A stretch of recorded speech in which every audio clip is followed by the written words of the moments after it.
ഓണത്തെ വരവേൽക്കുവാൻ മലയാളികൾ ഒരുങ്ങിക്കഴിഞ്ഞു. ഓണക്കൈനീട്ടവുമായി കേരള സർക്കാർ. മുടങ്ങിക്കിടക്കുന്ന ക്ഷേമ പെൻഷനിൽ നിന്ന് 3 മാസത്തെ കുടിശ്ശിക ഒരുമിച്ച് നൽകാൻ സർക്കാർ തീരുമാനിച്ചു. സർക്കാർ ജീവനക്കാർക്ക് 4000 രൂപ ബോണസും 20,000 രൂപ അഡ്വാൻസും ലഭിക്കും. ഓണസമ്മാനം സർക്കാരിന്റെ വക.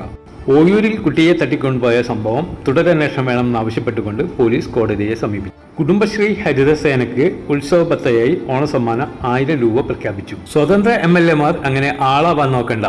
സർക്കാരിന്റെ കാര്യങ്ങൾ നോക്കാൻ ഞങ്ങൾ CPM നേതാക്കൾ ഇവിടെയുണ്ട്. PV അൻവറിനും KT ജലീലിനും മറുപടിയായി ചില CPM നേതാക്കൾ രംഗത്ത് വന്നു. RSSും മുഖ്യമന്ത്രിയുമായിട്ടുള്ള പാലമാണ് MR അജിത് കുമാർ എന്ന് രമേശ് ചെന്നിത്തല.